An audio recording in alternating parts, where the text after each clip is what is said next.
The 1960s brought swinging London to Britain, the British invasion to America, and the music of the Kinks to the world. There are very few bands in rock and roll history that announced themselves with such devastating force. By 1963, the Kinks would challenge the Beatles with hit songs, inventive music, and brilliant lyrics. I remember their first 3 singles just completely killed me. They outdo both what the Beatles and the Stones are best at. Success brought the foursome a wild rock and roll lifestyle, but it also brought trouble, damaging their trust in one another and fueling creative issues they would never overcome. We bought the illusion.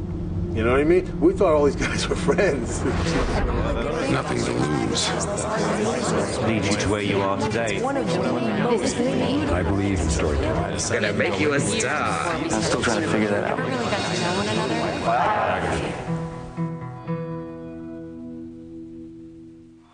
In August of 1964, the Kinks, made up of brothers Ray and Dave Davies, Mick Avery and Peter Quaife, released a song that would become part of rock and roll history.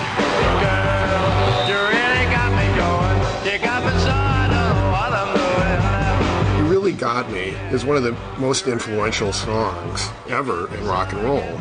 It's about a kid who's sexually attracted to a girl and they make out. Got me so I don't know what I'm doing. It isn't about I want to hold your hand, you know, it's about sex. And it sounds like sex and it's sinister.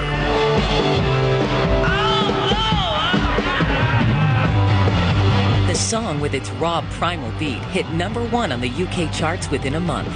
It's hard to overstate the importance of that song to every significant rock movement that followed.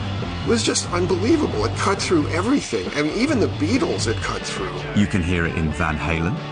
You can hear it in punk rock. You can hear it in, I don't know, some kid putting out an indie record today. You Really Got Me steered popular music in a new direction, and it was all powered by the Davis brothers and a small 8-watt amp purchased in a second-hand shop. In actuality, it was this little pig-nose amplifier that I think all of us used to kick every now and then as we went by, just to make it sound even more raunchy than it did. What Dave did, he took this little green amp, around about this big. It was the one that we used to rehearse with. And I had messed around trying to get a decent sound out my amp. I couldn't. You got like a bright sound or bassy sound, and that was it. So I decided to experiment. Ray said that Dave stuck a knitting needle through the speaker to make it distort, and Dave says that what he did was he took a razor blade and sliced the speaker to make it distort. And I plugged it in, and it made that rough noise. Oh, it's fantastic.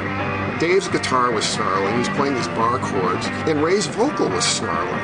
And it was just like, wow, I didn't know you could have that emotion on a record. It was a completely new sound, which was the toughest guitar sound, that we had ever heard. This was a new sound from a new band that had formed just months before in the town of Muswell Hill, London. Well, the Kinks began at the William Grimshaw Secondary Modern School in Muswell Hill.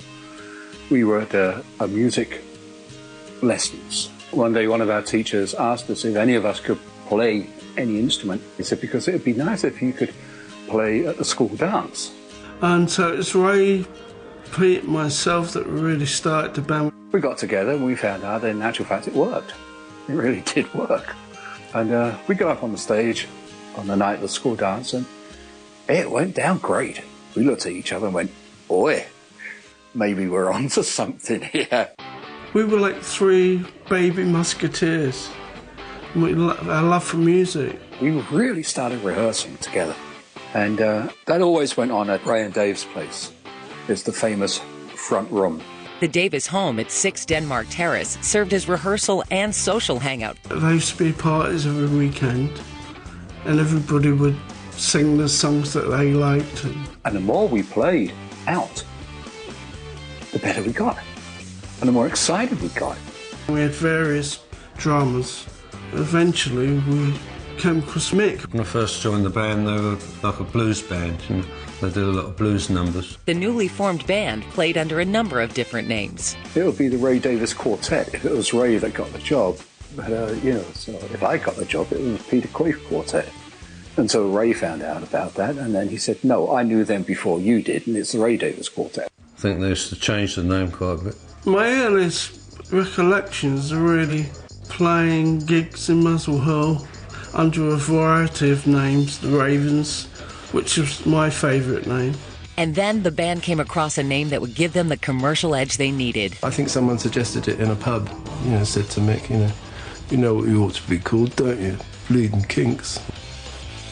They weren't called the Kinks for nothing. It was a big part of their image that they were kinky, the idea that anything goes. The band's behaviour reflected their outrageous new name. Yeah, there's a famous story about the first real flare-up in the group. Dave says something that Mick takes exception to, and Mick picks a cymbal up and throws it at Dave's head. Now, a cymbal is a big, heavy thing. That's going to take your head off if you throw it, right?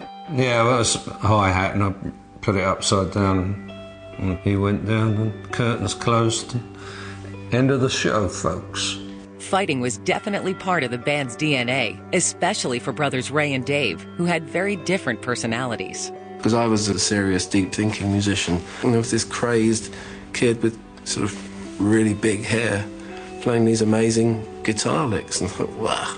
One wasn't like the other anyway. Dave used to be the showman. Ray was more reserved, the clever one, the poet and the writer. We're not like each other either.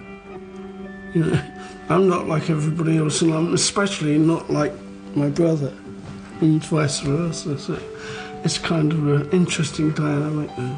And undoubtedly, that gave the group some of the fire that it had. And if you look at footage of them playing You Really Got Me, Ray is quite laid back while he's singing, and over to his right is Dave Davies, raving it up like no one before or since. Even if they were trying to outdo each other, it worked, It was a good combination. Oh yeah, you really got me now. You got me so I can't sleep at night. You really got me. The tension, of course, was important. I think when it got out of control, when it became damaging, that's when it went wrong. The band's infighting, however, did not distract them from the success the Beatles were having in America. We knew that we could open up America, but in order to do that, we had to be there. In February of 1964, the Beatles performed on The Ed Sullivan Show. 74 million Americans tuned in to witness the start of the British invasion. I've equated the Beatles on Ed Sullivan and the whole British invasion really to a spaceship landing in Central Park. I mean, it's that kind of impact. That was the sound of the baby boom discovering itself. And the Beatles come to America and become a phenomenon unlike anything before or after. They have 9,000 of the top 1,000 songs. It's not mathematically possible, but the Beatles rule the American charts and they rule the American teen consciousness, and there gets to be this hunger for anything remotely Beatles-like. When we went home from Christmas vacation that year, the world was black and white. And when we came back, in the beginning of January, the world was in color. Everything was different after that, Like other British bands, the Kinks wanted badly to get in on this exciting American market. There were lots of record companies and lots of other bands, obviously, who looked at the Beatles and said, I want to do that too. The Kinks were well positioned to join the invasion. The question was, could these four teenagers pull their act together for America? America was like a fantasy land to us then. I thought if we could go over there and make it there, we've done it all.